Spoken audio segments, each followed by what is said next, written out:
परम प्रेममय परम दयाल श्री श्री ठाकुर अनुकूल चंद्र श्रीमुख निषुध बाणी ग्रंथ नारायण ओडिया पाठ नम्यतार विपर्जय स्त्री चरित्र सहज नम्य तेणु निर्विचार पुरुष चर्चारे सहजरे ही आनत और रंजित हो उठे। यह स्त्री जातिर गोटे लक्षणीय लक्षण। तेणु उपयुक्त पर जदि पाइबाकु चाह पुरुषों ठारू एपरी दूरत्व रुह जो नजर थाए अर्थात मिश्रण न घटे। तुम्हें बोध कर उपयुक्त मनोनयन घट आउ निर्विचार परिचर्या फल अधपतनर अशेषविध गुप्त आक्रमण तुमको विध्वस्त और विपन्न कर पातित्वर तमसाच्छन्न को गहर को नहीं जापे। सजग था सावधान हुआ। पानी संख्या 64 श्री श्री ठाकुर अनुकूल चंद्र श्रीमुख निषुद्ध नाश्वती ग्रंथर शाश्वती ग्रंथ वर्तमान महापुरुष जो जिते उपेक्षित विगत महापुरुष मध्य से लांछित अनुराग जेपरी होना कहीं। पानी संख्या 207 ठाकुर नारी नीतिर 64 नंबर बाणी रे कहउछंती नम्यतार विपर्जय स्त्री चरित्र सहज नम्य तेणु निर्विचार पुरुष चर्चारे सहजरे आनंद और रंजित हो उठे। जे स्त्री रो चरित होची वा चरित्र केमती ना सहज नम्य सहजरे समस्त आगे से नई पड़े ढली पड़े। तेणुक निर्विचार पुरुष चर्चारे जिते बारंबार पुरुष सहित मिलामिशा करे आ सहित मिलामिशा उठा बसा करे सहजरे से आनंद हो उठे प्रति तार आनति आसी जाए एवं से रंजित हो उठे। यह स्त्री जातिर गोटे लक्षणीय लक्षण स्त्री जातिर गोटे लक्षणीय लक्षण जहाँ सहित बेसी मिलामिशा करे उठा बसा करे जो पुरुष सहित ता प्रति किछि ना किछि अट्रैक्शन तार आसे भल पाइबा तार आसे। तेणु उपयुक्त बर जदि पाइबाकु चाह नारी मानक कह जाइछि जे जदि से उपयुक्त स्वामी पाइबाकु चाहुछंती तले पुरुषों ठारू दूर रे एपरि दूरत्व रे रुह एमिति दूरत्व रे रुह जोठारे नजर रे थाए किंतु मिश्रण न घटे। से नजर रे थांती किंतु जेते मिश्रण ताको सहित मिशामिशी जेते न करो तुमे बोध करि परिबो ताको ताको पाखरु दूरेई रही कि मध्ये तुमे बोध करि परिबो कि केमितिया एवं उपयुक्त मनोनयन घटिबो। उपयुक्त भाव रे तुमे तार चालीचलन देखि जानि पारु जे पुरुष किपरि उपयुक्त भाव रे तुमे मनोनयन करि परिबो ताकू मध्ये चूज करि परिबो। आ ए निर्विचार परिचर्या फल रे ए निर्विचार परिचर्या माने दूर रे थाई कि परिचर्या करिवा दूर रे न थाई जदि बारंबार परिचर्या करा जाए निर्विचार भाव रे विचार करिवनी खाली परिचर्या मिलामिशा करिवे नारी माने पुरुषों सहित ताले अधपतन अशेष विध गुप्त आक्रमण जो अधपतन अछि मनुष्यर तार अशेष विध गुप्त आक्रमण कौन करिवो से नारी को विध्वस्त करिवो विपन्न करिवो। पातित्य माने जानि परछो जोटा को अशुद्ध नारी बा पतित होवा माने जानि परछो तो अपवित्रता को पातित्य कह जाय। तो ये अपवित्रतार तमसाच्छन्न अंधकाराच्छन्न गह्वर माने भयंकर गर्त भीतर नहीं जाई पाता माने विध्वस्तिर पथ को जाई पारे हो तो सजग थाओ सावधान रहो। ता माने आजिका समय रे जहा अवस्था रानी जानी परछो झियो मानकर ताको गोटे प्रकार झियो मानकर मन झियो मानको एमिति कर दिया जाईची जे ताको भीतरे ताको गोटे माने जेटा मैनिपुलेट करिकरी ताको गोटे एमिति बनै दिया जाईची जे सेमानंकु ताको मन भीतर थॉट प्रोसेस एया पूरी दिया जाईची जे नारी माने जेंति पुरुष मानक सहित समकक्ष नुवंती तांको पुरुष माने माने अति तळुआ दृष्टि देखुचंती।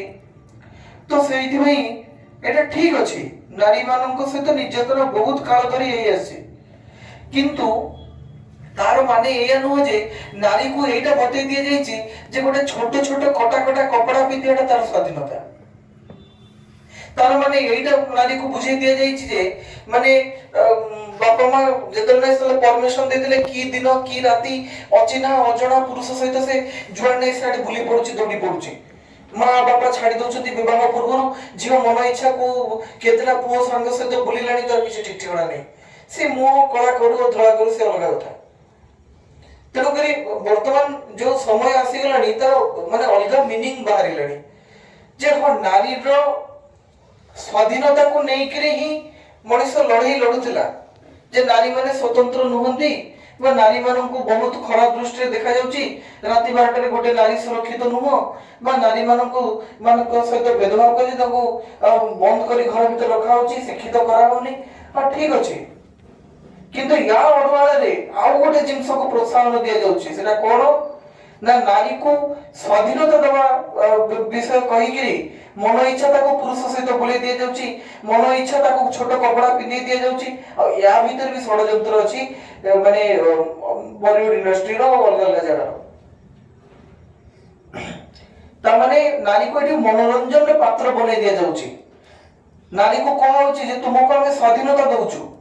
এই স্বাধীনতা দেওয়ার কথা কহিকিরি নারীকে অর্ধনগ্ন করে নচাই দিয়া যাচ্ছে। তুমি দেখিব দুর্গা পূজা প্যান্ডাল, কালী পূজা প্যান্ডাল, যে হিন্দু মানক ফেস্টিভাল রে সে বর্তমান সময়ের তথাকথিত হিন্দু, সনাতনী নুহতি বা হিন্দু নুহতি, তথাকথিত হিন্দু না সে ঠিক ভাবে ঠাকুর সহিত যুক্ত, না সে বিযুক্ত, না সে ঠিক ভাবে নিয়ম কানুন জানিছন্তি, না ঈশ্বর বিশ্বাসী, না পিতামাতা বিশ্বাসী, সেই ভଳିଆ দোগলা হিন্দু যেগুড়া কুହାଯିବ ସେଇମାନେ କଣ କରୁଛନ୍ତି, ମା ଦୁର୍ଗାଙ୍କ ପୂଜାରେ ଏମିତି ମା ଦୁର୍ଗାଙ୍କର ପୂଜା ହଉଛି, 10ଟା ହାତ ମା ମାନେ ଠିଆ ହେଇଛନ୍ତି, ସେଠି ସେପଟେ ପୂଜା ଚାଲୁଛି, ଏପଟେ ଏକଦମ ସିଧା ମାଙ୍କ ଫ୍ରଣ୍ଟ ରେ ବଡ ବଡ ପଣ୍ଡାଲ କରି ବଡ ବଡ ଷ୍ଟେଜ କରିକିରି ନାରୀ ମାନଙ୍କୁ ଅର୍ଦ୍ଧନଗ୍ନ କରିକି ନଚା ଯାଉଛି କି ନା ମେଲୋଡି ହଉଛି।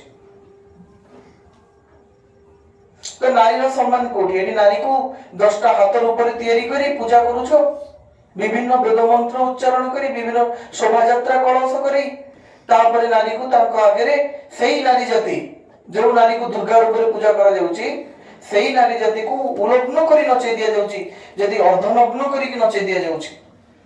তো এইটাକୁ যদি তুমি আজকাল সময়ে কহিব যে নাই তুমি মর্যাদিত বস্ত্র পিন্ধ, তাহলে কইবে নাই এটা তো মোর স্বাধীনতা। আর তোমার স্বাধীনতা কোন উলগ্ন হই বুলিবা না গোটে ছোট ছুয়া ভଳିଆ কপড়া পিন্ধিবা? গোটে ছুয়াটা যেমতি গোটে দিটা বস্ত্র পিন্ধি দেলে চলি যায়, এ তো আজকাল সেমতি অবস্থা হেলানি। তো এই গুড়াক নারীর স্বাধীনতা অডুয়াଳରେ নারীକୁ ভোগ্য বস্তু করে, নারীକୁ গোটে মনোরঞ্জনର মাধ্যম বনেইকিরি সমাজରେ নচা যাଉଛି। আজকাল কম কপড়া পিন্ধেইকি হিরোইন ମାନଙ୍କୁ আনিলে সে ফিল্ম হিট হই যাଉଛି। তারমানে ফিল্মর উদ্দেশ্য গোটে স্টোরি কিছু নাই, স্টোরি গোটিয়ে, সে হচ্ছে হিরোইন, হিরোକୁ বাহা হব কেমিতি, তা মঝিরে কোন কোন বাধা বিঘ্ন আসছে, মানে পুଅটা ঝিଅଟାକୁ ଭଲ ପାଇଛି ଆଉ ସେ ତାକୁ ବାହା ହବା ପାଇଁ ତା ଭିତରେ ଯେତେ ସବୁ ମାନେ ବାଧା ବିଘ୍ନ, ବାପା ମା ଭାଇ ଭଉଣୀ ଗୁରୁ ଗୁରୁଜନ ସମସ୍ତଙ୍କୁ ସେ ହିରୋ ଠୁକରେଇ ଦଉଛି, ମାନେ ହିରୋଇନ ସମସ୍ତଙ୍କୁ ଆଭଏଡ କରିଦଉଛି, ଦେଇକିରି ସେ ଦି ଜଣ ବାହା ହେବେ କି ବାହା ବି ଆଜିକାଲି ଦେଖାଯାଉନି, ଖାଲି ବୟଫ୍ରେଣ୍ଡ ଗର୍ଲଫ୍ରେଣ୍ଡ ରିଲେସନ ରେ ଆସିବେ, ଏତିକି ପାଇଁ ସେ ଫିଲ୍ମ ସରି ଯାଇଥିବ 2-3 ଘଣ୍ଟାର ଫିଲ୍ମ। ଆଉ ମୁଖ୍ୟ ସେ ଫିଲ୍ମ ଦେଖିବା ପାଇଁ ବୁଢା ଠାରୁ ଆବାଳ ବୃଦ୍ଧ ମାନିକା, ଛୋଟ ଠାରୁ ବୁଢା ପର୍ଯ୍ୟନ୍ତ 200-500 ଟଙ୍କାର ଟିକେଟ ନେଇକି ରାତି ଅନିଦ୍ରା ହେଇକି ଦୌଡ଼ି ପଡୁଥିବେ। ସେଥିରେ କଣ ଦେଖିବ? ଗୋଟେ ଗୋଟେ ଗୀତ ଦେଖିବ, ସେ ଗୀତ ଗୁଡାକରେ ନାରୀ ମାନେ ମାନେ ଆଉ ମାନେ ଅନ୍ତଃ ବସ୍ତ୍ର ପିନ୍ଧିଛନ୍ତି, ଉପର ବସ୍ତ୍ର ପିନ୍ଧି ନାହାନ୍ତି। ତାପରେ ନାରୀ ମାନଙ୍କୁ ଏଇଠି ଗୋଟେ ପ୍ରକାର ମନୋରଞ୍ଜନ ମାଧ୍ୟମ ବନେଇ ଦିଆଯାଇଛି ଆଉ ତାଙ୍କ ମାଇଣ୍ଡ ସେଟ୍ କରି ଦିଆଯାଇଛି ଯେ ତମେ ସ୍ୱାଧୀନ, ତାପରେ ତମେ କମ କପଡା ପିନ୍ଧିବାଟା ହିଁ ତମର ସ୍ୱାଧୀନତା। এইটা স্বাধীনতা নয়, এটা ঠাকুর কହୁଛନ୍ତି এইটা স্বাধীনতা। নারী ମାନଙ୍କୁ କାହିଁକି ଏତେ ଆଦରର ସହିତ ରଖାଯାଉଥିଲା, ଘୋଡେଇକି ରଖାଯାଉଥିଲା, କାହିଁକି ନା ଇଏ ଘରର ଲକ୍ଷ୍ମୀ, ଇଏ ପୁରୁଷ ଠାରୁ ଶ୍ରେଷ୍ଠ, ଇଏ ଶ୍ରେଷ୍ଠ ସମ୍ପଦକୁ ସଂରକ୍ଷଣ କରି ରଖାଯାଏ। ଯାହା ପାଖରେ 1,000,000 ଟଙ୍କା ଥିବ ସେ 1,000,000 ଟଙ୍କାକୁ ନେଇକିରି ଘର ବାହାରେ ବିଛେଇକି ରଖିବ, ସେ 1,000,000 ଟଙ୍କାକୁ ସେ ନିହାତି ଭାବରେ ସଂରକ୍ଷଣ କରି ରଖିବ। ନାରୀ ଯେ ଏମିତି ଅମୃତ ତୁଲ୍ୟ ବସ୍ତୁ, ଏ ଘରର ମା, ଘରର ଲକ୍ଷ୍ମୀ, ଘରର ଦେବୀ, ତାଙ୍କ ଦ୍ୱାରା ଧାରଣ ପାଳନ ପୋଷଣ ରକ୍ଷଣ ବେକ୍ଷଣ ସବୁ ହୁଏ, ତେଣୁକରି ତାଙ୍କୁ ମର୍ଯ୍ୟାଦାର ସହିତ ରଖାଯାଉଥିଲା।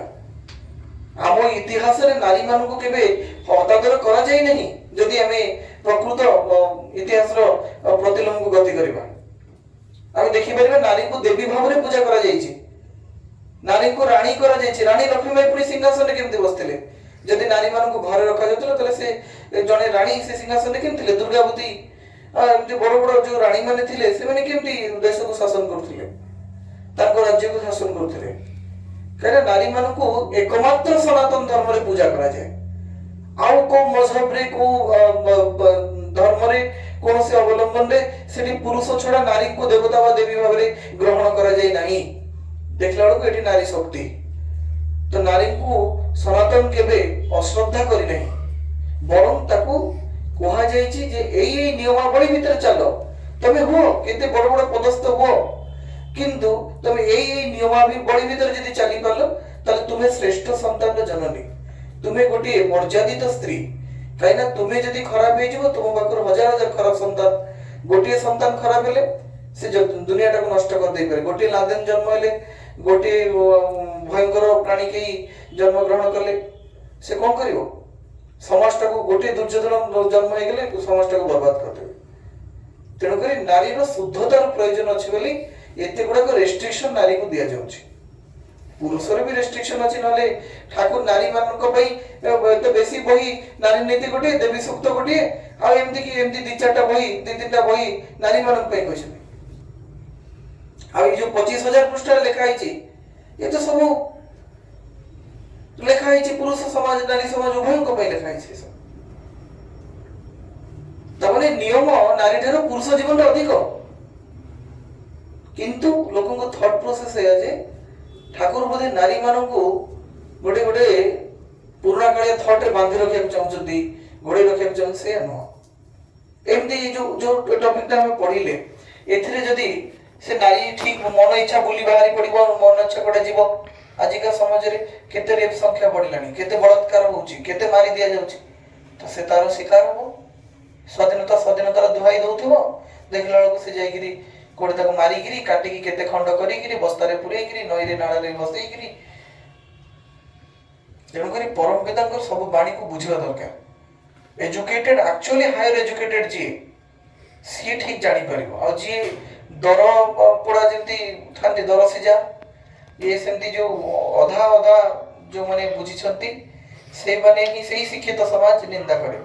କିନ୍ତୁ ସତ୍ସଙ୍ଗ ସମାଜ ଯେଉଁମାନେ ଠାକୁରଙ୍କ ସହିତ ଯୁକ୍ତ ଅଛନ୍ତି, ଆଉ ଯୋଉମାନେ ବି ଯୁକ୍ତ ହବାକୁ ଚେଷ୍ଟା କରୁଛନ୍ତି, ଆକ୍ଚୁଆଲି ଯୋଉମାନେ ଜ୍ଞାନୀ, ଯୋଉମାନେ ଆଧ୍ୟାତ୍ମ ପଥରେ ଅଛନ୍ତି, ସେ ଜାଣିପାରନ୍ତି ଯେ ପରମ ପିତାଙ୍କ ସମ୍ବିଧାନ କଣ। ଏ ହଉଛି କଥା।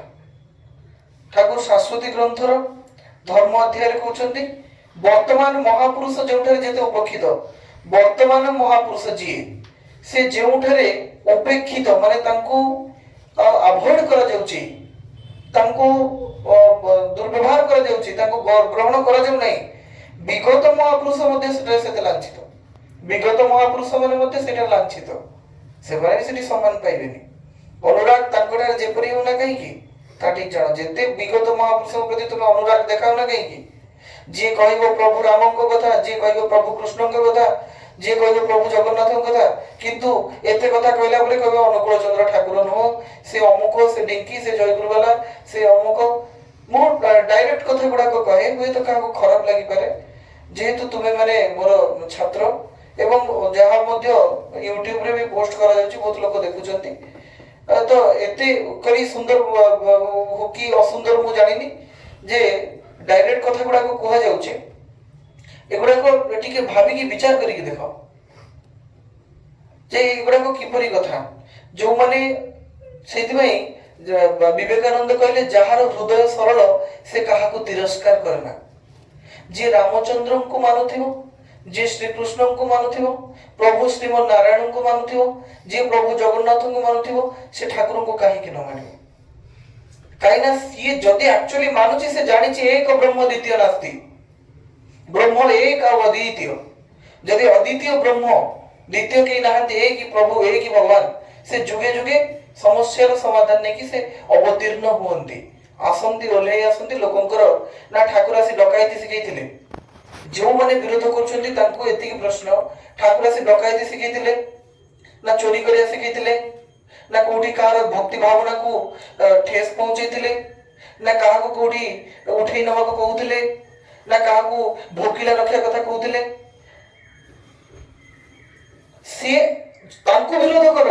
ଯୋଉମାନେ ମଦର ପ୍ରଚାର କରୁଛନ୍ତି ତାଙ୍କୁ ବିରୋଧ କର ଯୋଉମାନେ ଗୁଟକାର ପ୍ରଚାର କରୁଛନ୍ତି, ତାଙ୍କୁ ବିରୋଧ କର ଯୋଉମାନେ ସମାଜରେ ଅଶ୍ଳୀଳତା ଦେଖାଉଛନ୍ତି, ନାରୀକୁ ଲଗ୍ନ କରିକି ନଚେଇବାର ବ୍ୟବସ୍ଥା କରୁଛନ୍ତି ବିଭିନ୍ନ ଗୀତ ମାଧ୍ୟମରେ, ଯୋଉମାନେ ଚୋରି ଡକାୟତି କରୁଛନ୍ତି, ମଦ କାଉଣ୍ଟର ଯୋଉଠି ସୃଷ୍ଟି ହଉଛି ବଡ ବଡ, ସେଇଗୁଡାକୁ ବିରୋଧ କରିବା ଦରକାର।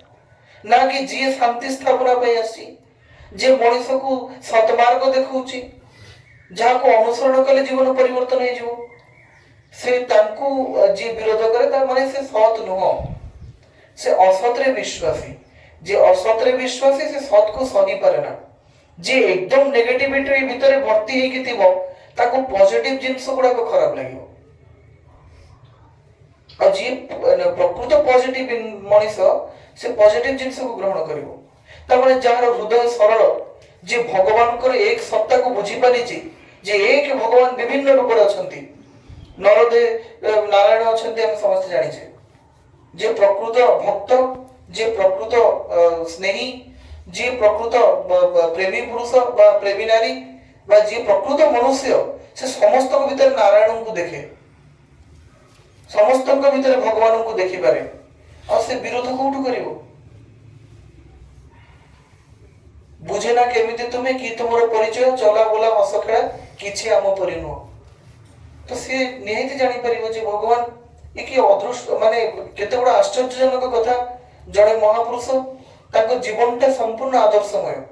ସେ ଭଗବାନ ନ ମାନି ପାରୁ ଠାକୁର ଅନୁକୂଳ ଚନ୍ଦ୍ରଙ୍କୁ, କିନ୍ତୁ ଏପରି ଗୋଟେ ମହାପୁରୁଷ ଯାହାଙ୍କ ଜୀବନଟା ସମ୍ପୂର୍ଣ୍ଣ ଆଦର୍ଶ, ତାଙ୍କ ଜୀବନର କୋଉଠାକାର କିଛି ବି କାହାଣୀ ଉଠେଇ ଆଣ ତା ଭିତରୁ ବହୁତ ଶିକ୍ଷା ଅଛି। ଯିଏ କେବେ ଗୋଟେ ବ୍ୟର୍ଥ ଶବ୍ଦ କହିନାହାନ୍ତି, ଯାହାଙ୍କ ମୁହଁରୁ ଯାହା ବାହାରୁଥିଲା ତାକୁ ଲେଖି ରଖିଲେ ଗୋଟେ ଗୋଟେ ଗ୍ରନ୍ଥ ପାଲଟି ଯାଉଥିଲା। ତ ସେ ଏତିକି ତ ବୋଧ କରିପାରିବେ ଯେ ଇଏ ସାଧାରଣ ଯେମିତି ଏମିତି ତ ମିରାକିଲ କୋଉଠି ହୁଏନି, ତ ଇଏ ନିହାତି ଅଦ୍ୱିତୀୟ ସତ୍ତା, ଇଏ ସେଇ ପରମ ପୁରୁଷ ନିଜେ, ସେ ଠିକ ଚିହ୍ନି ପାରିବ।